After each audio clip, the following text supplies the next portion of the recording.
నమస్తే welcome to legend TV నిర్మాణం తెలంగాణలో 2014 నుంచి మొదలుకొని అంతకుముందు తెలంగాణ ఉద్యమంలో కేసీఆర్ తో పాటు ఉద్యమంలో పాల్గొని ఎన్నో సార్లు జైలుకు వెళ్ళిన పరిస్థితి అలాగే ప్రభుత్వం వచ్చిన తర్వాత 2014లో టిఆర్ఎస్ ప్రభుత్వం వచ్చిన తర్వాత అసలు ఎవరికి టికెట్ ఇస్తే బాగుంటుంది అని చెప్పేసి మన పార్టీ ఇంకా పెద్ద ఎత్తున కూడా తెలుగు ప్రజలందరికీ ప్రచారం కావాలి అంటే అసలు ఏం చేస్తే బాగుంటుందని చెప్పేసి ఎన్నో న్యాయ సలహాలు తీసుకున్నటువంటి కేసీఆర్ యొక్క స్నేహితుడు సన్నిహితుడు మరియు బీజేపీ పార్టీ రాష్ట్ర నాయకులు కన్నబోయిన రాజయ్య యాదవ్ గారు మనతో ఉన్నారు. మాట్లాడదాం అసలు కాంగ్రెస్ పార్టీ పరిస్థితి ఏంటి, అసలు బీఆర్ఎస్ పార్టీలో చీలికలు రాబోతా ఉన్నాయని చెప్పేసి ప్రచారం జరుగుతోంది, 4 భాగాలుగా విడిపోతుందని చెప్పేసి ప్రచారం నడుస్తోంది. నిజమేనా?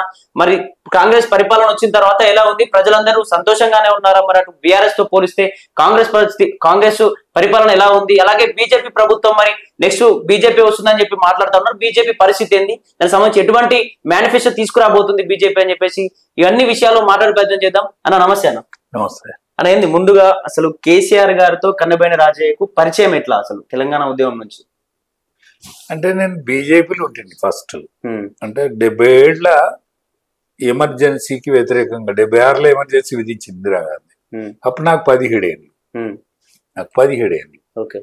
అప్పుడు నేను ఎమర్జెన్సీకి వ్యతిరేకంగా పనిచేసినాక అక్కడ ఉన్న దొరతనం, అక్కడున్న అణచివేత విధానం, దానికి వ్యతిరేకంగా నేను కాలేజీ బంద్ చేసి 17 ఏళ్ళకే దోతి కట్టుకుని ఊళ్ళోపోయినా. 17 ఏళ్ళకి. ఓకే. అయితే అప్పటి నుంచి నేను ఎమర్జెన్సీకి వ్యతిరేకంగా ఉంటే ఈ దొరలు ఏం చేసిందంటే నాకు చిన్న చిన్న వ్యాపారాలు చేసుకొని బతికిరున్నాయి. దొరలు కానీ అక్కడ ఉన్న కాంగ్రెస్ పార్టీ వ్యవస్థ ఇదంతా కలిసి నన్ను ఏమీ లేకుండా చేసిండ్రు. లేకుండా చేసినాక నేను నక్సలేట్లో పోదాం అనుకున్నా. అంటే మాట్లాడుకొచ్చుకున్నా దళంలా ఇదంతా మాట్లాడినా. నేను పోయేతున్నాయి. పోయే ముందట నేను మాదిగిళ్ళల్లో ఉన్నా దాంతో మాట్లాడుతున్నా. సీత సమ్మయ్య, రాములవారయ్య వాళ్ళందరూ వాయువస్తులతో పిలుచుకునేది. మేము సపయల్లుమా, జన్ను కట్టేమో వీళ్ళందరం కలిసి మాట్లాడతాను. నేను వెళ్ళిపోతాను ఇట్లయితే ఇట్లా నక్సలైట్లో పోతా అంటే, ఎందుకమ్మా నీ బిడ్డ, నీ కొడుకు, నీ భార్య ఎట్లా అంటే, మా మా అత్తగారింటి కాడ అప్పచెప్పి నేను వెళ్ళిపోతా, మీకేం కాదు, నేను ఎప్పటికి మిలిటెంట్ వస్తాడు, ఏదన్నా మంచి చెడ్డలు ఉంటే అరుచుకుంటాడు, ఏం కాదు, మరి ఎందుకు పోతాను? ఈ దొరలు మనల్ని ఇబ్బంది పెడతాను కదా, వీళ్ళని చంపుదాం, నేను చంపేస్తా, మీ మీద ఏం పడది, నేను లోపలనే ఉంటాను, నేను చంపేస్తా అంటే సరే. ఇంత జంగారెడ్డి సభ వచ్చినాడు. జంగారెడ్డి సభ వచ్చి నాకు జనతా పార్టీ టికెట్ ఇచ్చింది. ఎవరిని అడిగినా మీ పేరే చెప్తాను, మీరు ఎమర్జెన్సీకి వ్యతిరేకంగా పనిచేసిందట, మరి ఎవరిని అడిగినా మీ పేరే చెప్తానంటే, నేను ఎమర్జెన్సీకి వ్యతిరేకంగా పనిచేసినా కానీ నేను పనిచేసేటట్లేదు ఎన్నికలల్లా అని నేను అన్నా. మరి ఎవరినైనా అడిగితే మరి మీ పేరే చెప్తాను అని ఇంకా ఆయన అన్నాడు. అంటే అప్పుడు నేను మళ్ళీ వాళ్ళందరిని అడిగిన, మరి నేను 20 రోజులు అయ్యేటట్టున్నది, 20 రోజులు అయ్యేటట్టున్నది. ఈ 20 రోజులలో ఈ ఎన్నికలు అయిపోతాయి. వీడు మాత్రం మంచిగా కనిపిస్తాడు, ముఖం మంచిగా కనిపిస్తాడు, పరకాలను దొరుకుతాడు, లేకపోతే అనకొండను దొరుకుతాడు, పట్నం దానికి తిరగవలసిన అక్కర్లేదు. పోతే వీళ్ళు మామూలు రెడ్లు, వాళ్ళ తండ్రి పేరు జగ్గ, వీళ్ళు మన మిడిల్ క్లాస్ రెడ్లు, మొన్న రెడ్లు అనిపించుకున్నారు తప్ప వీళ్ళు మనతో అందరితో కలిసి ఉంటారు. కాబట్టి ఇంకా ఎవరికో వాళ్ళు గాలబెట్టాలి ఓటు అనేది ఏమనుకోవాలి గాలబెట్టాలి. ఈ ధర్మారెడ్డితో దొరవడు, ఈ దొరవడు మనకు దొరలవే మనకు కిలాపాయ, అందుకనే వేసేదేదో వీనికి వేసేసి కాలు పెడదాం, ఎట్లయితే అట్లా ఎవరికన్నా ఒకరికి వేయాలి కదా ఓటు. అంటే నువ్వు ఎట్లా చెప్తే అట్లా నువ్వు దొరలే చెప్తానంటాను, దొరలు తెచ్చినాక మనకేం కాదు, ఓటు ఎవరికి పోయి ఇస్తాం, నువ్వు చెప్పినట్టుకు వెళ్ళి ఇస్తామని అన్నారు. అయితే నేను ఈ జంగాడి సాన్నిధ్యంలో ఇలా నేను మళ్ళా అడవికి పోకుండా ఇలా చిక్కిన, ఏది టిఆర్ఎస్ అంటున్నా, అప్పుడు బీజేపీ జనతాలో చిక్కిన, అది 80లో బీజేపీ అయింది. ఈ అట్లనే జంగారెడ్డి గారి సాన్నిధ్యం ఏదైతే ఉండనో మాకు ఫ్యామిలీ మెంబర్ అయ్యిండు. ఆయన నా భార్యని చెల్లె అని పిలిచేది, నేను బావ అని పిలిచేది. ఇక నేను అటు పోకుంటాను, అటు పోతే వెళ్ళిపోదు, నీకు అయిపో నా పని, సత్తును ఎప్పుడో మీతో మాట్లాడబోదు, సత్తును. కాబట్టి ఇట్లా దక్కిన. ఆ క్రమంలో నేను నాకు చిన్న రాష్ట్రాల కాన్సెప్ట్ అంటే బీజేపీ ఆనాడు ఒక్కో ఓటు 2 రాష్ట్రాలనే తీర్మానం కాకినాడలో చేసింది. ఓకే. అది వెంకయ్య నాయుడు పుణ్యాన కాకుండా చేసి దేశంలో 3 రాష్ట్రాలు చిన్న రాష్ట్రాలు ఏర్పడ్డప్పుడు 4వ రాష్ట్రం ఏర్పడేది. జార్ఖండ్ ఇత్యాది రాష్ట్రాలు ఏర్పడ్డాయి కదా. ఏర్పడ్డప్పుడు ఇది అయ్యేదే. కానీ వెంకయ్య నాయుడు గారికి కేంద్రంలో పలుకుబడి ఉండే. ఆయన ఏం చేసిండు ఆ పుణ్యాత్ముడు దీన్ని కాకుండా చేసి అప్పుడు ఏం పార్టీ ఉండే మన దగ్గర? NT Ramarao party, Telugudesam party. Base కమ్మలు ఒకటిగా దీని బొండికాయ విసికిడు, తెలంగాణ బొండికాయ విసికిడు. అరే ఒక్కరు 2 రాష్ట్రాలంటే మనం తీర్మానం చేస్తే చిన్న రాష్ట్రాలకు అనుకూలమైన పార్టీ అనే తల్లడింపు ఏదైతే తల్లడింపు ఉన్నదో అది నన్ను టిఆర్ఎస్ పోవడానికి పురికొల్పింది. నేను టిఆర్ఎస్ పార్టీ పోవడానికి పురికొల్పింది. ఎందుకంటే కొద్దిగా మొదటి నుంచి నాకు ఇప్పటికీ పెద్దగా నేను ఉన్నోనేం కాదు. ఒక డ్రెస్ సోగి అన్ని వేసుకునే స్వభావం ఇది ఇట్లనే మెయింటైన్ చేస్తాను. కానీ ఎందుకో మాట మీద నిలబడే మనస్తత్వం, ఈ పార్టీ తప్పు చేసింది. కానీ నేను జంగన్నతో మా జంగాడి సాగుతాం జంగన్న అనేది బావా అనేది జంగాడి బావ ఇది ఏందన్నట్టు ఇది ఇట్లా తప్పు కదా. అన్ని రాష్ట్రాలు ఏర్పడ్డప్పుడు మన రాష్ట్రం ఎందుకు ఏర్పడద్దు? నువ్వు నువ్వు ఒక్క పార్లమెంట్ మెంబర్ దేశంలో 2 పార్లమెంట్ సీట్లప్పుడు నువ్వు పార్లమెంట్ మెంబరు నువ్వెందుకు అడగా అంటే ఆయన వెంకయ్య నాయుడుతో పంచాయతీ పెట్టుకున్నాడు. బాగా పంచాయతీ పెట్టుకున్నాడు, బూతులు తిట్టిండు. అది మనసులో పెట్టుకుని మా జంగాడి సాబ్ నేను కానీలే. ఆ పరిస్థితులు ఇవన్నీ ఉండే క్రమంలో మా జంగాడి సాబ్ కూడా అన్నాడు, అరే నీ నువ్వు ఈడేం కాలే కానీ నీ మాటకు స్వేచ్ఛ లేకుండా అయింది. ఆఖరికి నీ మాట కూడా స్వేచ్ఛ లేకుండా అవుతుంది. ఆయన కేసీఆర్ ఏదో పార్టీ పెడతాడు, అలా పోరా, నువ్వు పోతే విస్తృతం అవుతావు, నీకు అవకాశం ఉంటది ఇదని చెప్పినప్పుడు అప్పుడు నేను బీజేపీలో 2001 ప్రారంభంలో వచ్చిన టిఆర్ఎస్ బీజేపీకి రాజీనామా పెట్టి టిఆర్ఎస్ కి వచ్చిన. టిఆర్ఎస్ లో నేను అప్పుడు పెద్ద ప్రాధాన్యత ఏం లేదు నాకు. ఫస్ట్ ప్రారంభం జనరల్ సెక్రటరీ ఉంటుంది, ఇది బీసీ సెల్ జనరల్ సెక్రటరీ చేశారు. చాలా మంది జనరల్ సెక్రటరీ ఇప్పుడు కాంగ్రెస్ పార్టీలో కూడా జనరల్ సెక్రటరీ కూర్చోమని ఉంటారు, ఎవరికైనా రాసిస్తారు. ఈ కేసీఆర్ కూడా విస్తృతపరచాలి. ఎవడైనా తీన్పట్టే జమీదారులు ఎందరూ ఉంచేది, ఎన్ని పోస్టులైనా ఇచ్చేది, ఎందుకంటే విస్తృతం కావాలి, ప్రచారం కావాలి. ఆయన కూడా ఏంటంటే వీడు నేను తీన్పట్టే జమీదారు ఉంటాడు కదా, తీన్పట్టే వీడు జమీదారు తిరుగుతాడు, వీడు ఎస్ఐ అన్నాడు కాడిగా తీన్పట్టే కాడనే ఉంటది.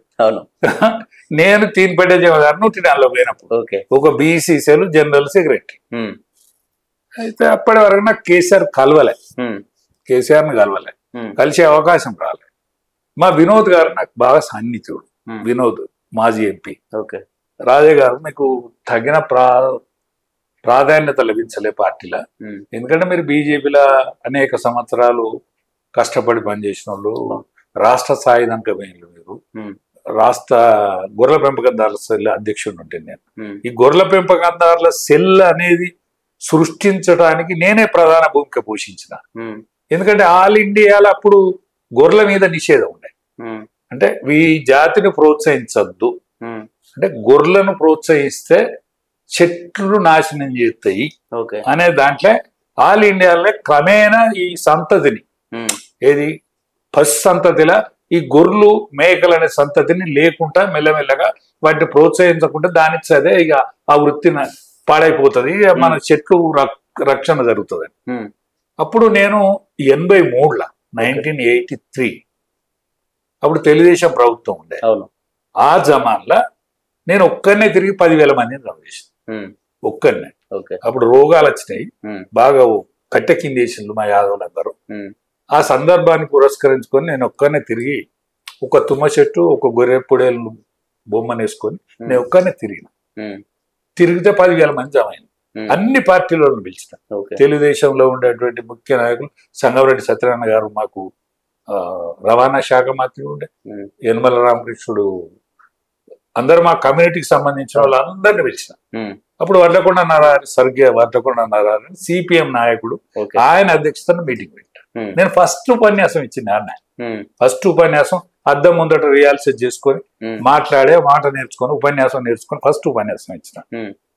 తుమ్మ చెట్టు మీద గౌడ్లకు తాడి చెట్టు మీద ఏదైతే హక్కు ఉన్నదో తుమ్మ చెట్టు మీద యాదవులకు హక్కు ఉండాలి. గొర్రెలను ఎన్సిడిసి ద్వారా గొర్రెలను ప్రోత్సహించాలి.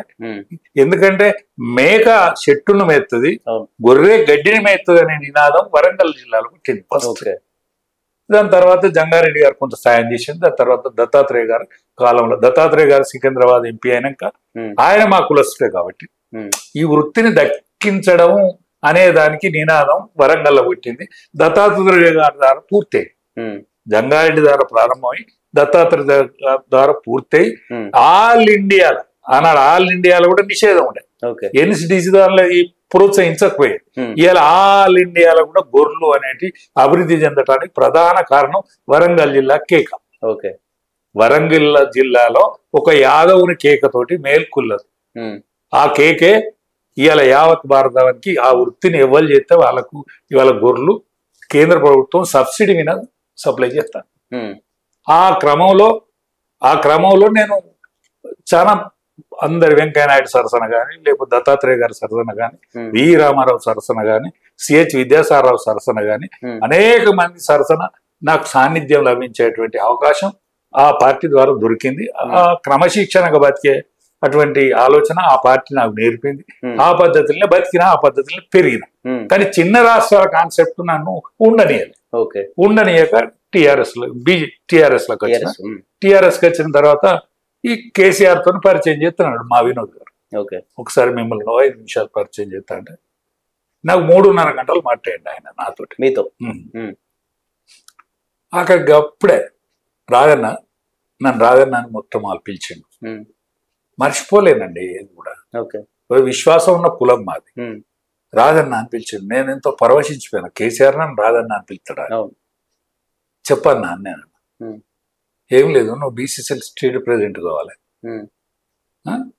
నీ సర్వీస్ ఎక్కర్నది, ఇట్లాంటి కెపాసిటీస్ కలితేనే తెలంగాణకు ఊపిరి వస్తుంది. బీసీసీఎల్కి సరి అయిన మనిషి దొరకలేదు, నువ్వు అధ్యక్షుని చేయాలి. కాదన్న నా పరిస్థితులు అంత మంచిగుండే కదా, నేను వరంగల్ అంటే నాకు ఇష్టం, నేను అంతంత మాత్రమే ఆర్థిక పరిస్థితులు ఉన్నోన్ని అంటే, లేదు నువ్వు ఆలోచించాలి, మీలాంటి వాళ్ళు టైం ఇవ్వాలి. టైం ఇస్తేనే కదా ఏమన్నా అయ్యేది, టైం ఇవ్వాలి కదా, అందరు టైం ఇస్తేనే కదా ఈ తెలంగాణ ఎట్లా వస్తుంది అంటే. అప్పుడు ఒక 2-3 నెలలు ఆలోచించుకున్నా నేను. ఆలోచించుకున్నా కానీ నాకు ఉత్సుకత ఇక ఆగబుద్ధి కాక మళ్ళీ వచ్చిన కేసీఆర్ దగ్గర. రాగానే అన్న నువ్వు డిసైడ్ అయినట్టే కదా అని అన్నాడు. ఆ డిసైడ్ అయిపోయినన్నా, ఇక కష్టం నష్టం డిసైడ్ అయినా అంటే బీసీసీఎల్ అధ్యక్షునిగా ప్రకటించి నాకు ఆర్డర్ కాగితం చేతులు పెట్టి, మీరు దీని మీద ఏమేం చేస్తావు చెయ్యి, ఈ బీసీ ఉద్ధరణ ఎట్లా జరగాలి, మనం ఏం చేస్తాం అంటే. అప్పుడు నాగరవేర వెంకటరాములు అని మహబూబ్నగర్ ఆయన లెఫ్ట్ భావజాలం అంటే కమ్యూనిస్ట్ పార్టీలు పెరిగిండు. ఆయనకు కూడా ఈ వృత్తుల మీద కొంత అవగాహన ఉన్నాడు. ఆయన నేను కలిసి నేను ప్రధాన భూమిక పోషించిన అనేక మంది సలహాలు, గౌన్ల పరిస్థితులు ఎట్టున్నాయి, ముదిరాజుల పరిస్థితులు ఎట్టున్నాయి, ఇంకా అనేక వృత్తులు ఉన్నారు కదా, ఈ వృత్తికి మనం ఏం చేస్తే, అప్పటి వరకే కొన్ని వృత్తులు కొలాప్స్ అయిపోయినాయి, మనం ఏదైనా సాయం చేస్తే అభివృద్ధి అటువంటి దశలో ఏది ఉన్నది, అభివృద్ధి దశలో ఏది ఉన్నది అని ఒక బుక్లెట్ చేసిన తర్వాత ఆయన బుక్లెట్ ఆలయ నరేంద్ర గారి పక్కకు నేను ఉండేది. అంటే నాకు రూమ్ పెట్టేది. నరేంద్ర గారు నాకు మొదటి నుంచి పరిచయం కాబట్టి, బీజేపీలో పరిచయం కాబట్టి నాకు రూమ్ పెట్టేది. అప్పుడు ఇక పుస్తకావిష్కరణ జరిగిన మంచి సభ పెట్టినాం ఎమ్మెల్యే క్వార్టర్స్లోనే. ఆనాడు సభ పెట్టినాం, ఆయన పుస్తకావిష్కరణ చేసినాడు. రాదన్న గట్టి పట్టు పట్టినావు, ఇది మొత్తం క్షుణ్ణంగా నేను స్టడీ చేస్తా. స్టడీ చేసినాక ఈ వృత్తులందరి మీద కూడా మనం ఒక సెంట్రలైజేషన్ ఎట్లా చేస్తే మంచిగుంటుంది అనేది మనం ఇద్దరం డిస్కస్ చేసుకొని దీన్ని ముందర తీసుకుపోదాం అన్నాడు. ఇక అట్లనే నాకు టైం ఇచ్చేది, మాట్లాడేది వృత్తుల మీద చాలా. ఇప్పుడు రేపు మేము టిఆర్ఎస్ ప్రభుత్వం వస్తే తెలంగాణ సాధన జరిగితే ఈ వృత్తులు చేసుకునేటోళ్ళ జీవితాలల్లో ఈ వెలుగు నింపుతాం అనేటువంటి ఆ సంభాషణ గాని ఆ బాధ్యత గాని నా మీదనే ఉండేది. అట్లా నేను బీసీలల్లా ఈ ఎస్సీ ఎస్టీలు ఏం చేస్తే మంచిగుంటది, వాళ్ళ వృత్తులు ఏమి ఉండే ఇవన్నీ కూడా ఎంకులాడి తిరిగిన, అనేక రోజులు తిరిగిన. అప్పుడు నాకు మోటార్ సైకిలే ఉండే, కానీ ఇక చిన్నదో పెద్దదో జెన్ కార్ కొనుక్కున్నా. జెన్ కార్ కొనుక్కొని ఇక నా కష్టం, నేను ఏదో పడేది, నానా తంటాలు పడేది. నా పిల్లలు, నా బిడ్డ యుఎస్ లో ఉంటది, నా కొడుకు కూడా కొత్త స్థితివంతుడే ఉన్న దాంట్లో. వాళ్ళు ప్రోత్సహించేది. వాళ్ళు ఎట్లా ప్రోత్సహించేదంటే, నానా అన్ని ఒక నువ్వు డ్రైవర్ పెట్టుకోవద్దు, డ్రైవర్ పెట్టుకోవాలి, నీ కార్ నేర్చుకోవద్దు, నువ్వు కార్ నేర్చుకుంటే మళ్ళా ఆగం అవుతుంది, మేము చూసుకుంటా ఉండలేము, ఏమన్నా డబ్బులు ఏమన్నా అవుతుంది భయంతో నేను డ్రైవర్ మెయింటైన్ చేస్తాను అన్నట్టు. దాని తర్వాత ఏమైంది, అట్లనే నడుస్తా ఉన్నది. వృత్తి వాళ్ళు అందరు కూడా ఒక పార్టీ, అప్పటి వరకు వాళ్ళు కాంగ్రెస్ పార్టీకి అడాప్ట్ అయి ఉండరు, ఎస్సీలు కూడా అడాప్ట్ అయి ఉండరు. ఎస్సీలలో పెద్ద మార్పు రాలేదు, కానీ మిగతా కులాలలో మార్పు వచ్చింది. ఎస్సీలు వాళ్ళు కాంగ్రెస్ ని పట్టుకునే ఉన్నారు, కానీ మిగతా వృత్తి కులాలలో మార్పు అయితే కనిపించింది. ఎక్కడ పోయినా మీటింగ్లు అయ్యేది, ఏ ప్రాంతానికి పోయినా మీటింగ్లు అయ్యేది. అయితే ఇంతలో ఏమైందంటే, మేము 24 మంది గెలిచినాం కాంగ్రెస్ పార్టీతో పొత్తు. రాజశేఖర రెడ్డి కాలం 24 మంది పొత్తులో గెలిచినాం. గెలిచినాక ఇంట్లో 10 మందిని ఆయన కొట్టుకుపెట్టి, మళ్ళా 10 మందిని ఆయన కొట్టుకుపెట్టి. అప్పుడు కేంద్రంలో ఆయన శాఖ లేని మంత్రిగా ఉండే. దాని తర్వాత కార్మిక శాఖ ఇచ్చారు. అప్పుడు ఆయన కాలు ఇరిగింది. ఆయన కాలు ఇరిగి, ఈ కాలుపాటుగానే ఆయన ఎప్పుడు ఇబ్బంది పెడతాను కేసీఆర్. కాలు ఎందుకు ఆనాడు ఇరిగింది, మొన్న ఇరిగింది, ఎప్పటికీ ఇబ్బంది పెడతారు. అయితే కాలు ఇరిగింది, ఎక్కడనే ఢిల్లీలో ఉన్నాడు. ఆలే నరేంద్ర గారు వరంగల్లో మీటింగ్ పెట్టాడు. ఆ మీటింగు ఆనాడు ఇక మంచి మంది వచ్చింది. వరంగల్ అంటే బాగా ఉద్యమాలకు నిలేము, అది మంది వచ్చిండ్రు. కానీ ఆ మందిని లేపేటువంటి ఉపన్యాసం ఎవరికి తెలియదు, ఆ స్థాయి సరిపోతలేదు ఎవరి. నరేంద్ర గారు లాస్ట్ మాట్లాడాలి, ఈ ముందట మాట్లాడుతున్నది కూకి కాకు అవుతుంది, అది ఎటు పోలిపోతలేదు. అదే మా ఎవరు వినోద్ గారే ఉండే, రాజయ్య గారు మీరు మాట్లాడాలి, మీరు మాట్లాడితే కొద్దిగా మంచిగుంటది, గ్రామీణ పదజాలం ఇవన్నీ వస్తాయి మీకు, మీరు మాట్లాడాలంటే అప్పుడు మధుసూనాచార్య గారిది ఏది మీటింగ్ నడిపే ఆయనకు హక్కు, కొద్దిగా పెద్ద మనిషి ఆయన ఉన్నదా మధుసూనాచార్య సార్. ఆయన నాకు టైం ఇస్తలేడు. ఈ కొమ్మూరు ప్రతాప్ రెడ్డి గారు అధ్యక్షుడు ఉండే, ఆయన సభా అధ్యక్షుడు. ఆయన సభా అధ్యక్షుడు అయినా కూడా చారి గారి కనసాలనే మీటింగ్ నడిచేది కాదు. అయితే నాకు ఆఖరికి 5 నిమిషాల 5 నిమిషాల టైం మీద నాకు కండిషన్ అని ఇచ్చారు. ఇచ్చినాక నేను ఉపన్యాసం ఇచ్చిన, అది 55 నిమిషాలు పోయింది. ఇప్పుడు అది 55 నిమిషాలు నడిచింది. జనం కదులుతలేరు, సప్పట్లు ఈలు ఒట్లు ఇదంతా చెప్తారు.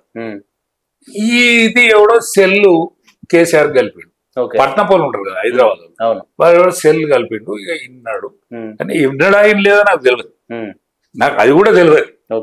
అయితే ఈ మర్యాదకు మందలు ఇచ్చడానికి నేను బక్కనాగరాజు, మా చిన్నమ్మ కొడుకు బక్కనాగరాజు అని జనగాం, వాడు కూడా మొదటి నుంచి ఉద్యమాలు ఉన్నాడు.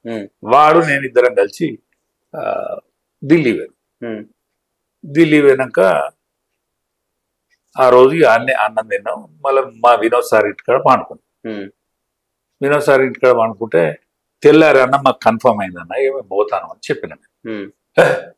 అలా పోతు నా పానం నిమ్మలం కాలేదు, 2 రోజులు ఉండిపోవాలి. అరే నువ్వు ఎందుకన్నా, నువ్వు ఫ్లైట్ లో పోవాలి. అరే సంతోష్ అంకుల్ నాగరాజు టికెట్లు చెప్పి, అరే మేము టికెట్ ఎందుకే మాకు ఫ్లైట్ టికెట్, మళ్ళా దీనిలోనే పోతాం అలా సత్తాను కదేమో మన బంపుడు. మాకు ఇప్పటి వరకు నేను విమానం ఎక్కలే, మన ఎక్కలే, పానం అంతా తిరిగి సత్తే ఏమంతది నీకు, మేము రైలులోనే పోతాం అంటే లేదు నువ్వు విమానం ఎక్కాలే, మొన్న మీటింగ్ ఉప్పారేసినావు ఏంది, ఒక్కొక్కడు మళ్ళా ఇట్లా వనికి ఎరికేనా, సరే నువ్వు విన్నావేమో ఈయనేమిటి అంటే, నేను విన్నా నీ మొత్తం మీటింగ్ విన్నా, నువ్వు సంపిపారు దగ్గర పానం పోసినావు పార్టీకి, పానం పోసినావు ఆ పార్టీకి. నువ్వు ఇప్పటి నుంచి విమానంలో తిరగాలి. మంచుకున్నా అన్నీ అన్న మంచుకుండు ఊపిరి వచ్చినామంటున్నావు. మంచుకుండేనా ఊపిరి దగ్గర నాకు మనసు నిమ్మలమైనాక పోదు అని అంటే 2 రోజులు ఉన్నాం. 2 రోజులు ఉన్నాక రాజన్న నువ్వు బీసీఎల్ ఇడిచిపెట్టాలి, నువ్వు జనరల్ సెక్రటరీ, నువ్వు అధికార ప్రతినిధి, రాష్ట్రమే కదా ఆయన నోటనే కదా, ఆయన నోట అనడు సంతోష్ గారు రాష్ట్రం, ఆయన నోట అనడు సంతోష్. నువ్వు మెదక్ జిల్లా ఇన్ఛార్జ్. మెదక్ మెదక్ ఎంత కథ నేను వరంగల్ ఎట్లా అంటే ఏంది మెదక్ జిల్లా ఇన్ఛార్జ్ నువ్వే ఎలక్షన్ అయ్యేదాకా నువ్వే ఉండాలి. మన ప్రభుత్వం అచ్చుడే కాదు, మన తెలంగాణ సాధించుడే కాదు, మన ప్రభుత్వం రావాలి. వచ్చేదాకా నువ్వే మెదక్ చూడాలి. అరే నాకు వరంగల్ ఎట్టినాయంటే వరంగల్ చూడాలి, ఏడ మంచిగా లేకపోతే కాడిపోవాలి. ఫుల్ టైమర్ ఈ కాంచి నువ్వు ఫుల్ టైం ఇవ్వాలి సుమా ఇట్లా అన్నాడు పాప.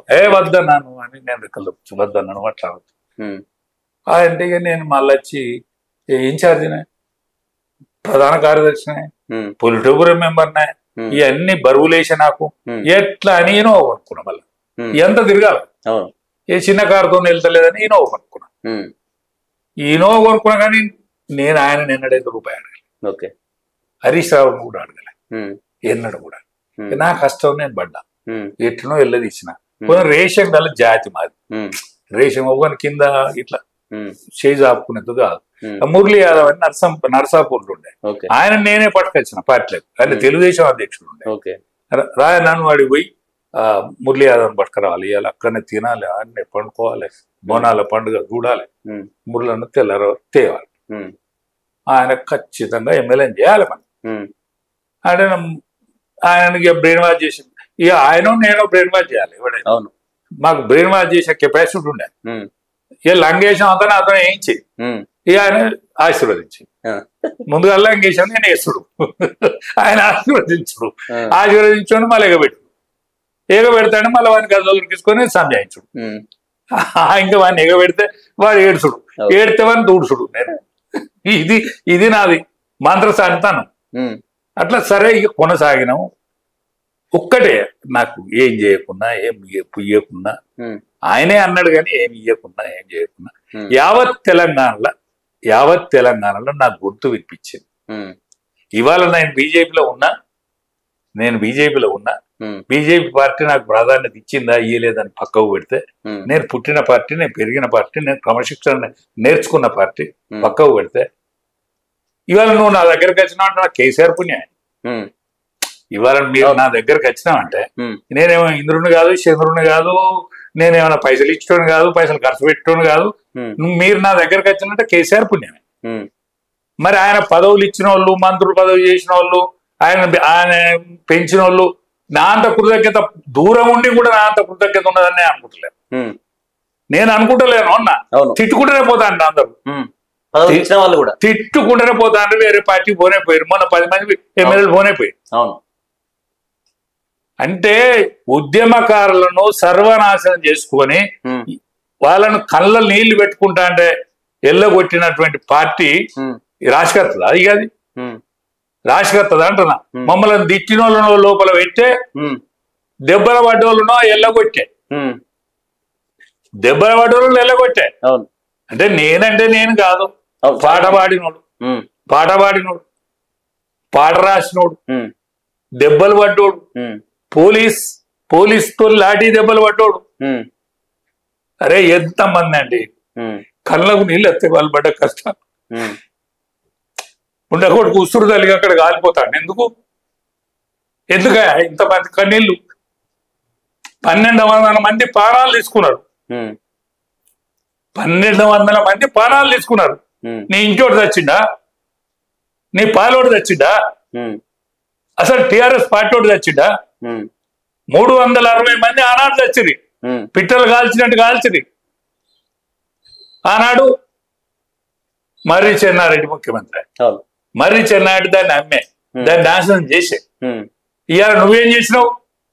మా పిల్లలు, నేను మియా బీబీ అన్నావు కదా, మియా బీబీ ఆడున్నారు, నీ పిల్లలను తీసుకొచ్చి మా పిల్లలు బాగుపడతారని వంట వార్పు చేసి మా పిల్లలు బాగుపడతారని సాగరాహారం చేసి మా పిల్లలు బాగుపడతారని లారీ మన ఆర్టీసీ బంద్ చేసి పంతులు బడికి పోక విద్యార్థులు స్కూలుకు పోక యూనివర్సిటీలు బహిష్కరణ చేసి యూనివర్సిటీ విద్యార్థులు ఎంతమంది ప్రాణాలు పోతే దక్కింది ఈ పార్టీ. వాళ్ళందరిని ఏం చేసినావు? అందుకే నాశనం అయింది ఇది. అందుకే పాడైతుంది. ఇంటోళ్ళు ఒకళ్ళ శిఖలు ఒకళ్ళు పట్టుకుని కొట్టుకుంటాను. ఇది దీని కారణం, దీని పతనం కారణం ఇది. ఎందుకన్నా మీరు టిఆర్ఎస్ పార్టీ పెట్టిన తర్వాత పెద్ద ఎత్తున కూడా మీ ప్రసంగాలతో పెద్ద ఎత్తున ఊపందుకుంది టిఆర్ఎస్ పార్టీ. అంత పెద్ద ఎత్తున చాలా వర్క్ చేసిన టిఆర్ఎస్ పార్టీలో చాలా ప్రభుత్వం రావడానికి కారణం కూడా ఒక మీ పాత్ర పెద్ద ఎత్తున ఉందని కూడా చెప్పుకోవచ్చు. మరి ఎందుకు కేసీఆర్ మీకు ఇలాంటి పదవి ఇవ్వకుండా ఎందుకు పక్కకు పెట్టాల్సి వచ్చింది? మొట్టమొదలు మరి నాకు మెదక్ పార్లమెంట్ ఇస్తానన్నాడు. నన్ను బట్టలు పెట్టుకుని రమ్మంటే నేను పోయినా. కెప్టెన్ సాబ్తో వచ్చానా నేను పార్లమెంట్ సీటు రాజన్నకే ఇస్తాను అన్నాడు. యోగ్యుడు ఇయ్యాలే, మంచోడు, దక్కిత్తడు, మాటకారి దక్కిత్తడు సుమాన అన్నాడు. మళ్ళీ తెల్లారి మళ్ళీ వారం 10 రోజులు ఎలక్షన్ దగ్గరకు వస్తా అంటే రాజన్నకి ఈ విజయశాంతి అని అంటాడు హరీష్ అని అడిగాడు. విజయశాంతి అని అంటాడంటే అన్న నాకంటే విజయశాంతి మెరుగు, మనకు సీట్ రావాలి, పార్లమెంట్ సీట్ రావాలి. అదో సినిమా యాక్టర్, దాన్ని ఆంధ్ర తెలంగాణ ఎడబెట్టిందో ఎడబెరిగిందో తెలియదు. రాములమ్మ సినిమాలో మన పొరగాళ్ళందరూ దాని సినిమా చూస్తారు. అదే హీరో అనుకుంటారు, అదే నక్సలేట్ అనుకుంటారు, బ్యాంచ్ దొరలను చంపారెత్తాను అనుకుంటారు. ఇవన్నీ దాన్ని అనుకుంటాను కాబట్టి దానికే ఇల్లు. దాని తర్వాత పాపం నా మీద పల్లడిచ్చిండు ఆనాడు. మరి నా మీద ఏం తేడా లేకుండా మల్కాజ్గిరి పార్లమెంట్ పోటీ చేయాలని నన్ను పిలిచిండు. ఏం మల్కాజ్గిరి పొత్తులు వస్తా అదే రాదు అని చెప్పిన నేను. రాలేదు. రాజ్యసభ పంపుతానన్నాడు, పంపలే. నేను యాదవ్ మీటింగ్ పెట్టిన, ఫస్ట్ యాదవ్నే రాజ్యసభ పంపుతా అంటే మరి కృతజ్ఞత సభ నా అధ్యక్షతనే జరిగింది. కృతజ్ఞత సభ పెట్టిన పెద్ద సభ, తెల్లవారు పేరు మంచి బడుగులింగన నా దగ్గర తిరిగేదన్న.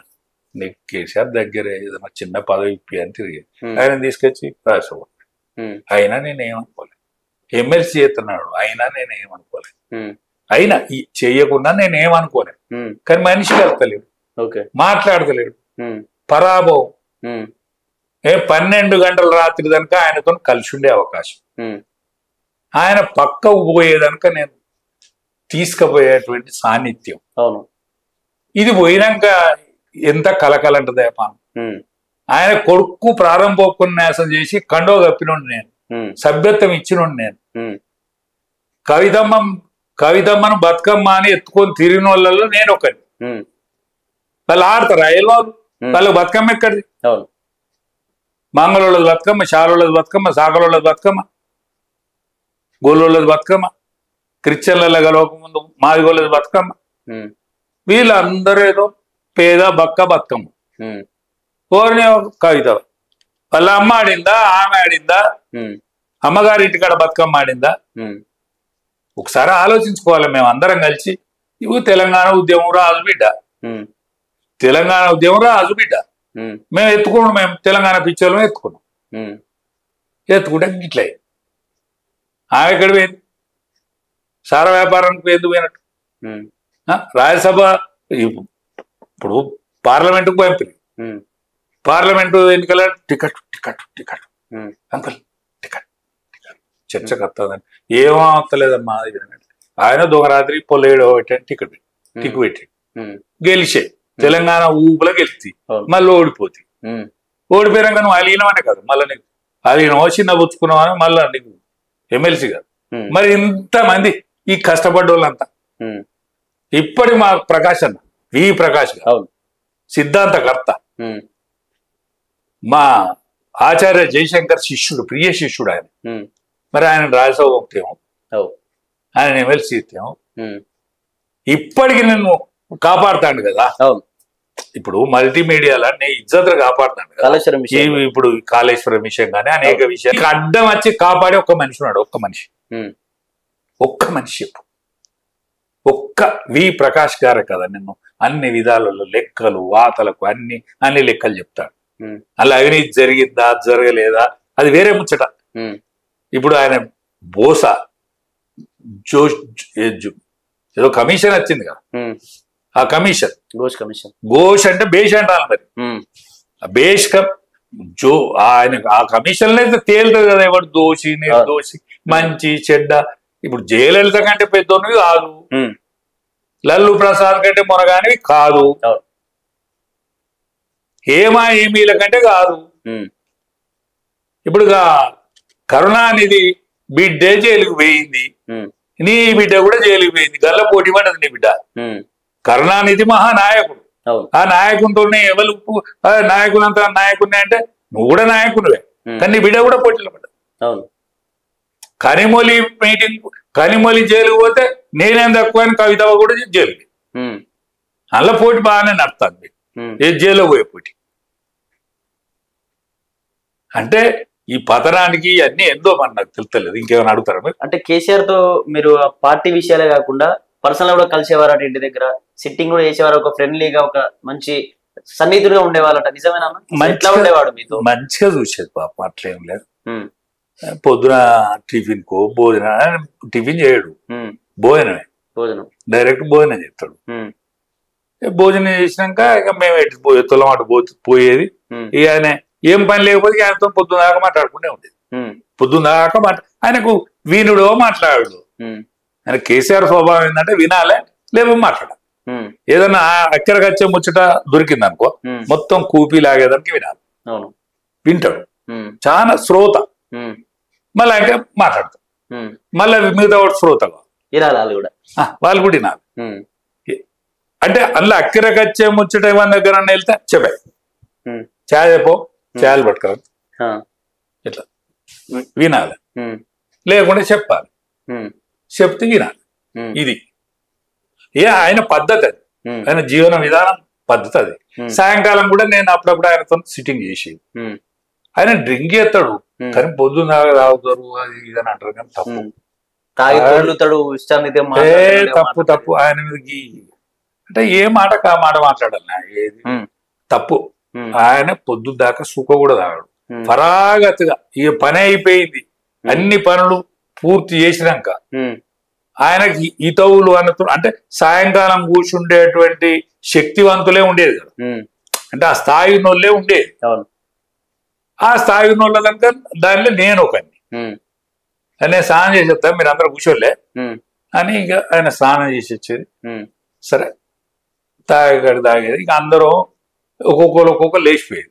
నేను ఇట్లా లేవు, అదో లేతాను రానా లేతాను, అరే నేను ఒక్కనేట పాడైతే నేను ఉండు, ఎటు పని ఉన్నా అదే. ఇప్పుడు నీకేమైనా పని ఉన్నదా? పని లేదు, నాకేం లేదు. కానీ ఆగు ఇక మరి ఇంకేం, ఆఖరికి ఉండేది మన ఇద్దరమైనా ఉండేది. అనేక విషయాలు మాట్లాడుకునేతోళ్ళు, సరే అనేక విషయాలు మాట్లాడుకునేతోళ్ళు. అంటే అనేక విషయాలంటే ఒకసారి సంతోషాన్ని కూడా అలిగాడు. వాళ్ళు ఈ పొలగాడు రాలేదు ఏంది అని అడిగి, సంతోష్ రాలేయాలని అడిగిన తెల్లారి. వాడు అలిగిండే. అరే ఎందుకు అలిగిండే అంటే ఏమో వాడు అలిగిండే, వెళ్ళిండు. అరే ఇల్లు ఎక్కడ? ఇల్లు నాకెవరికైనా, ఎందుకు ఇల్లు ఎందుకు నీకెందుకు అన్నాను. అరే పొలగాడు మన దగ్గర తిరిగిన పోరగాడు అని ఇళ్ళగొడుతుంటారా అని నేను తీసుకొస్తా, మళ్ళీ ఆరాటం పెడతాను అవు నాకు. అంటే నేనే ఎంకులాడుకొని పోయి సంతోషియాలమ్మా, పెదనాన్న బాగా తిట్టినాడు, ఏమో తిడితే తీయరాదే, పెదనాన్న కాబట్టి తిట్టాడు, నీకేం పాడైందని. ఓ ఏదన్నా పోయి నువ్వు ఫోన్ చేయాలంటే చేసాడు, అంకుల్ నువ్వు చెప్పినట్టు పోయినా. ఆ సంతోషం మమ్మల్ని తొక్కుతాయి, ఒక్క తొక్కుతాయి. అంటే కేసీఆర్కి ఎరగలేకుండా కాదు, వాళ్ళ దగ్గరికి నెలల తరబడి తిరిగేది. కేసీఆర్ నాకు మాట్లాడపోయేది, అంటే ఫోన్ ఎత్తాడు కదా ఆయన, ఫోన్ ఎత్తాడు ప్రభుత్వం వచ్చిన తర్వాత, ఫోన్ ఎత్తాడు. అంటే ఫస్ట్ సారి ప్రభుత్వం వచ్చినప్పుడు మంచిగానే ఉండే, రెండోసారి వచ్చింది చూడు, ఇక రెండోసారికి వచ్చినాక ఇక మందిని కలుసుడు బంద్ చేసి, మందిని కలవాలంటే ఎవరికి కలవాలి? సంతోష్ అనుమతితో కలవాలి. సంతోష్ దగ్గరికి నేను కొడుకుతో పొద్దుకు లేచిపోయి వాడిని పాట మొదలు కావాలి, వీడు ఫోన్ ఎత్తాడు, సంతోష్ ఎత్తాడు, పరిశాన్ ముచ్చడు బతుకు. మరి పొద్దుగాల పోయేది, మరి నాకు కార్లను కూర్చుండేది, నేను నా కార్లను కూర్చుండేది. అంకల్ బాగా ఇబ్బంది ఉన్నది, ఒక 2 రోజులు నెలల తరబడి తిరిగిన. ఏ వద్దురా ఇది. ఆఖరికి ఈ పోలీసు వాళ్ళ ముందట కూడా అవకాశం నా చైర్మన్ వద్దు వద్దు, నాకు చైర్మన్ వద్దు, మా యాదవ్ని నేను ఆల్ ఇండియాలో కొట్లాడి తెచ్చిన బాపద్దు అది. నువ్వు పేరు బదనాలు చేస్తావు సుమా, వాళ్ళకు నువ్వు చెక్కులు ఇస్తానంటే నేను చైర్మన్ తీసుకుంటాను. చెక్కులు యాదవులకు ఇవ్వాలి, వాళ్ళకు డైరెక్ట్ చెక్ ఇవ్వాలి, మధ్యవర్తులు ఎవడు ఉండద్దు. అట్లా ఇస్తానంటే నువ్వు చైర్మన్ పదవి ఇస్తా, నేను తీసుకుంటా. కానీ ఎవ్వరికని, నాకండి ఇంకెవరికండి, నాకేమన్నా ఇవ్వబుద్ధి అయితే ఇవి లేకపోతే లేదు అంటే లేదు, నువ్వు పోరాడినవు ఆల్ ఇండియాల నువ్వు నీ పోరాట పటిమున్నది. ఆ దత్తాత్రేయ గారి కాలంలో జంగాడిని పట్టుకున్నావు, దత్తాత్రేయని పట్టుకున్నావు, అమెండ్మెంట్ చేసుకొచ్చినావు, నువ్వైతేనే మొదటి అధ్యక్షుని ఉండాలి, చైర్మన్ ఉండాలని. నా భుజం మీద తుపాకు పెట్టిన గోళ్ళు అందరు కాల్చారు, గోళ్ళు నాశనం చేసి. అంటే వాళ్ళకు 21 గొర్రె అన్నాడు, 21 లేదు, మన లేదు, అంతా చేతులు మార్పులు, మన్ను మశాన్, అది 1000 కోట్ల స్కామ్. నిమిత్తం అతడు చైర్మన్ దాన్ని, దానికి రెవల్యూషన్ ఇది తీర్మానం చేసే అధికారం ఉంది, కానీ మన చెక్ పవర్ లేదు, మన లేదు. ఎండి ప్లస్ మంత్రి ప్లస్ ముఖ్యమంత్రి వాళ్ళ కనసాలనే మొత్తం యాదవుల సొమ్మంతా నాశనం చేసి నేను కొట్టాడి తెచ్చిన అతను ఆల్ ఇండియాలో తల్లడిస్తుంది పాను అట్లా చేసి. అంటే ఇదంతా సంతోష్ రావు వల్లనే జరిగిందని చెప్పేసి బయట కూడా బాగా టాక్ అనిపిస్తుంది. సంతోష్ రావు వల్లనే కేసీఆర్ కి అహంకారం పెరిగింది, బీఆర్ఎస్ పార్టీ కూడా నష్టం జరిగే ఛాన్స్ ఉంది అని చెప్పేసి కూడా బాగా మాట్లాడుతూ ఉంటారు. అంటే సంతోష్ రావు పాత్ర ఏంది ఇందులో అసలు? అంటే సంతోష్ మొత్తం చేసిండని నేను అన్నా. ఎందుకంటే సంతోష్ మొత్తం చేసేంత శక్తివంతుడు కాదు. వారి మనసులో ఎవడన్నా కలవద్దని ఉంటేనో కేసీఆర్ కూడా కన్ను గీడుతున్నాం. వీడు సంతోషానితోడే వాని మనసులో ఉన్నోడిని కలవనీయలే, తన మనసులో ఉన్నోడిని కలవనీయలేదు. కానీ కేసీఆర్ ఇవాళ మాట విన్నాడు, ఎవ్వలేనాడు, ఆయన దగ్గరికే పోరు. ఇంత కేటీఆర్ ఇంద్రుడు చంద్రుడు అంటాను కదా, కేటీఆర్ పోయి మాట్లాడతాడా? మాట్లాడలే. హరీష్ కూడా మాట్లాడు, అడిగితే చెప్తాడు తప్ప, అడుగుతూనే చెప్తాడు. ఇప్పుడు మా అటువంటి ఆత్మాభిమానం కలిగిన వాళ్ళకి ఏంటిది, పిలువంది పోవద్దు, అడగంది చెప్పద్దు కదా. అచ్చా నా రోగం ఏంటంటే అడగంది కూడా చెప్పేది, ఆయనకి ఇష్టం లేని కూడా చెప్పేది. ఎవరిని తినకపోయేది, కానీ ఆయన ఇష్టం లేని నేను చెప్పినా వినేది. ఆయన ఆచరించదు తర్వాత ముచ్చట.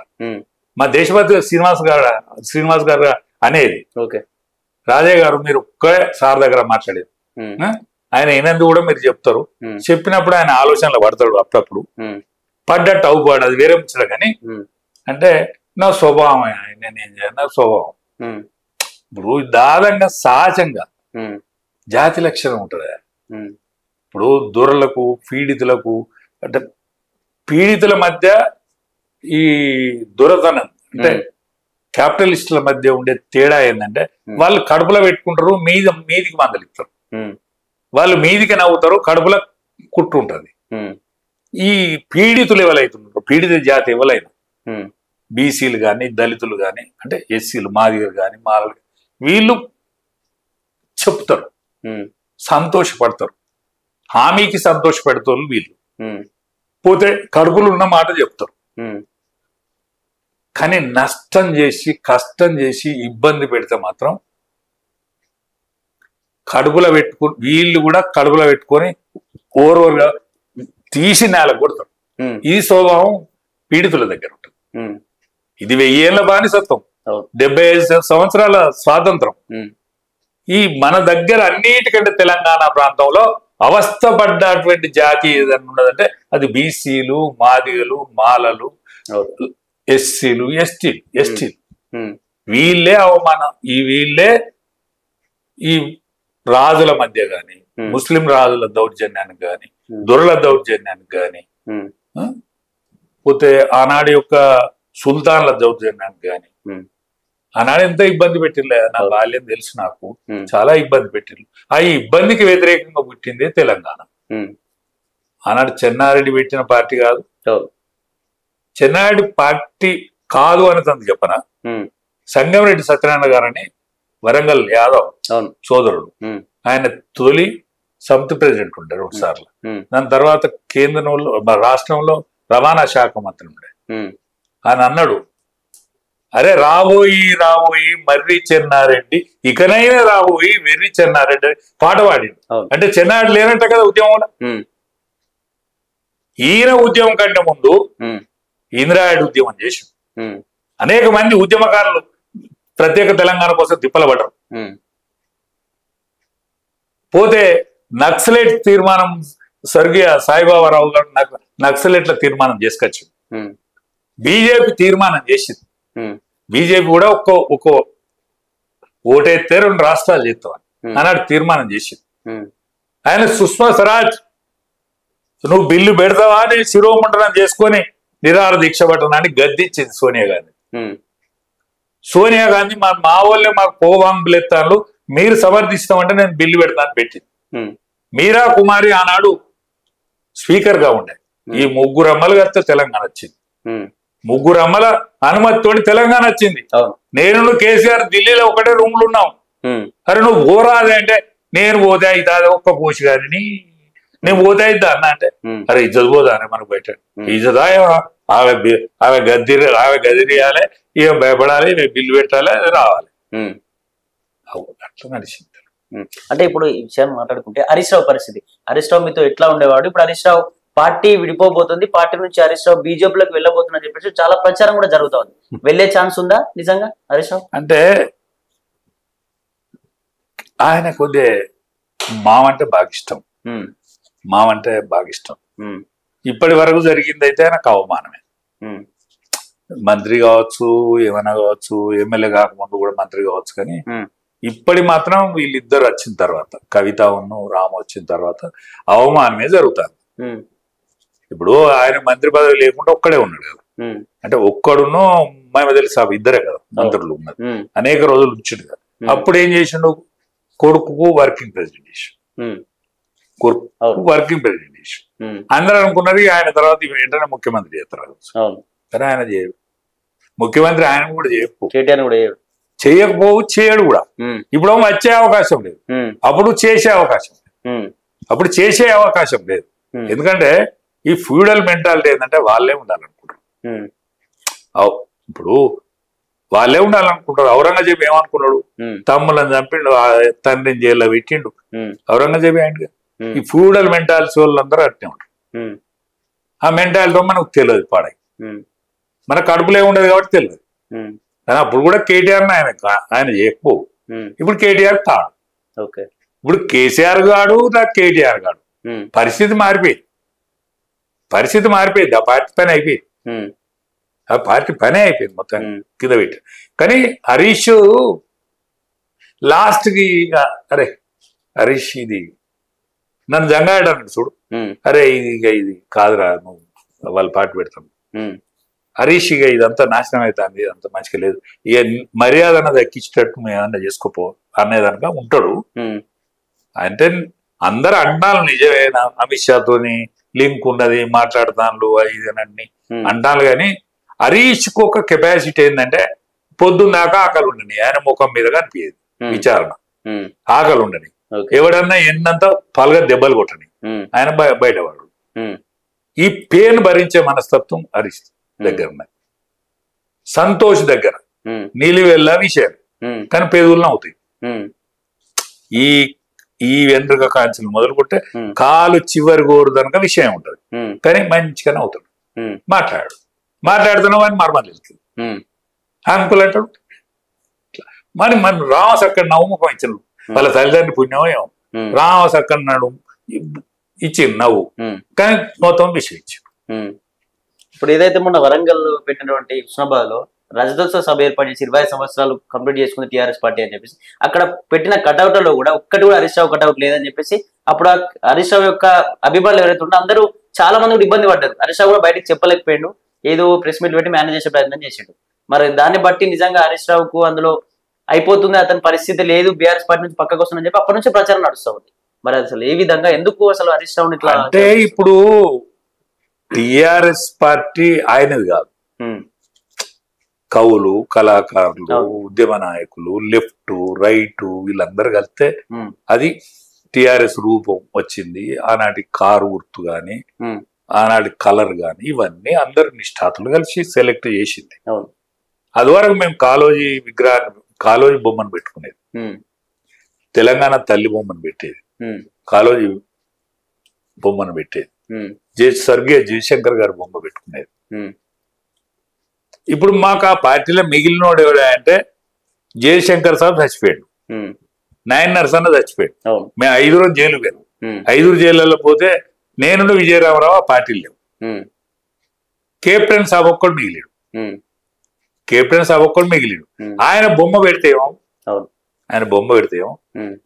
ఇప్పుడు అమరులైన్లు అనేక మంది 1200 మంది అమరులైన్లు, ఆ బొమ్మలన్నీ లేకపోతే అమరవీరుల పేరు మీద ఒక 15 నిమిషాలు మౌనం పాటిస్తే ఏమైంది వీళ్ళకు? మౌనం పాటిస్తే మరి కేసీఆర్ ఈ జాగ్రత్తలు తీసుకున్నతోడే ఆయన దరువు తప్పిడు. దరువు అంటే మీటింగ్ చూస్తే ఆయన మాట్లాడితే ఆ ఫైర్ వస్తలేదు కళ్ళ నుంచి, వాళ్ళ ఫైర్ వస్తలేదు. అంటే ఆయన కనుసనలు కూడా కనిపెట్టేటువంటి కెపాసిటీ ఉన్నాడు. దాని తర్వాత హరీష్ కాపు కనిపెడతాడు. వీళ్ళు ఇక రాజ్యం వచ్చిందని సంబరపడ్డం. ఆయన ఈ చూసుడు, అరే బొమ్మ పోరుడు నాది ఇవన్నీ పెట్టుకున్నాడు, ఇదంతా ఈ సిస్టమ్ తప్పిందని ఇక ఆయనకి లోపలేమనుకున్నాడు, సిస్టమ్ అన్నట్టు నుంచే తప్పింది. హరీష్ పని ఇక ఆ పార్టీలో లేదు, ఆ పార్టీలో అయితే లేదు. కానీ పార్టీ తొందరగా ఇడిచిపెడతానని అనుకోను నేను. ఇంకా 3 ఏళ్ళ టైం ఉన్నది కదా, ఈ లోపల ఇదంతా కూషి అవుతుంది, ఈ పార్టీ ఉండదు ఏడికాడికి. ఇప్పుడు కవితని వాడు లొల్లి పెట్టుకున్నాడా? ఇప్పుడు ఈ వీళ్ళ కథ నడుస్తుంది కదా. ఇప్పుడు ఇట్లా కవిత గురించి మాట్లాడుకుంటే కవిత కూడా బయటకు వచ్చి జాగృతి ఎందుకు పెట్టాల్సి వచ్చింది, జాగృతి మీటింగ్ లో కూడా జాగృతి ఆఫీసులో కూడా ప్రొఫెసర్ జయశంకర్ ఫోటోతో పాటు అటు వాళ్ళ అయినటువంటి కేసీఆర్ ఫోటో ఇక్కడ కూడా అప్పుడు పెట్టిన ధర్నా చౌక్ లో పెట్టినటువంటి కాళేశ్వరం విషయంలో నోటీస్ ఇచ్చిందని చెప్పేసి ఆ వ్యతిరేకిస్తున్నామని చెప్పి పెట్టిన మీటింగ్ లో కూడా ఒక బీఆర్ఎస్ నాయకులు లేకపోవడం, బీఆర్ఎస్ క్యాడర్ లేకపోవడం, అంటే వీటన్నిటి ఇట్లా చూడొచ్చు అన్న. ఈమె కూడా పార్టీ పెట్టబోతుందని చెప్పేసి కూడా బాగా ప్రచారం నడుస్తూ ఉంది. నిజంగా పెట్టే ఛాన్స్ ఉందా? మరి కేసీఆర్ ఎందుకు మాట్లాడలేదు? పార్టీ అమ్మన్నా ఏదోనేమైంది, ఏదోనేమైతుంది పార్టీ అదేం కాదు. ఆనాడు ఏదో మేము ఉద్యమం కోసం అన్ని వింగులల్లో ఇదో వింగు చేసినాం. అన్ని వింగులు ఉండే కదా, విద్యార్థి wing, BC wing, retired employees wing, employees wing, ఉద్యమకారుల వింగు, పోతే పాటల రాష్ట్రుల వింగు, పాటలు వాడుతోళ్ళ వింగు, ఇవన్నీ వింగులు ఉండే కదా. అదో వింగులో ఇది కవితమ్మలో వింగు. ఈమెకు ఎంట్రన్స్ కావాలి, ఒక లైసెన్స్ కావాలి. లైసెన్స్ కోసం ఇది పెట్టినాం మేము, బతుకమ్మగా మోసినాం. వాళ్ళకు బతుకమ్మకి ఏం సంబంధం లేదు కదా, అయినా పెట్టినాం. సరే, సాంస్కృతిక విభాగంగా ఎత్తివేసిన ధర్నా చౌకుల, ఏ ధర్నా చౌక్ తోటైతే తెలంగాణ సాధించినో ఏ ధర్నా చౌకును ఎత్తివేసింది కదా మీ నాయన ముఖ్యమంత్రి అయినాక. మళ్ళా ఆడికి పోయి నువ్వు నినాదం ఇస్తే ఏం మంచిగుంటది? అది నీ నినాదం ఆడిపోతుంది. మీ నాయనే ఇంటలేడా? మీ నాయనే ఇంటలేడా? మా నాయన నోటీస్ ఇచ్చుడే తప్పు అంటే ఆయన కోర్టు పోయిండా? పోలేదు. నోటీస్ ఇచ్చుడే తప్పు అంటే ఆర్ వెంకట్రామన్ రాష్ట్రపతి సుప్రీంకోర్టు జడ్జిని నియమిస్తాడు. అదే రాష్ట్రపతి పిలవచ్చు. ఏది ఆయన ఉండేటువంటి ఏదైతే రాష్ట్రపతి భవన్ ఉన్నదో రాష్ట్రపతి భవన్ కు పిలవచ్చు. ఏంటిది? సుప్రీంకోర్టు జడ్జిని పిలిపించుకొని ఆయన మాట్లాడచ్చు. ఆయన వాంగ్మూలం ఇచ్చే అవకాశం ఉంటది, మన రాజ్యాంగం ఉన్నది. కానీ ఆయన ఉందాతనంగా సుప్రీంకోర్టు గౌరవాన్ని పెంచాలని ఆయనే స్వయంగా హాజరై ఆయన స్టేట్మెంట్ ఇచ్చిండే. వెంకట్రామన్ కంటే గొప్పోడా మీ నాయన? గిన్ని స్కామ్లలో ఇరికిన మీ నాయన గొప్పోడా? మీకో తీరు ఉంటుందా? భారత రాజ్యాంగాన్ని మించిన రాజ్యాంగమా? దానికి మా నాయనకి ఎందుకు నోటీసులు ఇస్తావని నీతో ధర్నా? ఇప్పుడు వాళ్ళు ఎవరో భూతాలు కామన్ భూతాలు అనే మాట, తండ్రి నువ్వు ఇంటికి పోయిన ఆయనకి ఇట్లా అయితే ఇట్లా అనుకుంటానులే, ఇది మంచిగుండదు అని చెప్తే అయిపోతుంది కదా. ఇప్పుడు నన్ను అడుగుతాను ఇంటర్వ్యూ చేస్తానని నేను రెచ్చిపోయి కేసీఆర్ ఏది పడితే అది మాట్లాడితే మెచ్చుకుంటారా? ఎవడ నువ్వే మాట్లాడినావు ఇక్కడ తిట్టదు సార్, ఎట్లా మాట్లాడుతున్నావు? నేనేదో పొరపాటు చేసి నీ దగ్గరకు వచ్చిన, ఇదేనా నీ నేచర్, ఇదేనా నీ స్వభావం అని అన్నవా?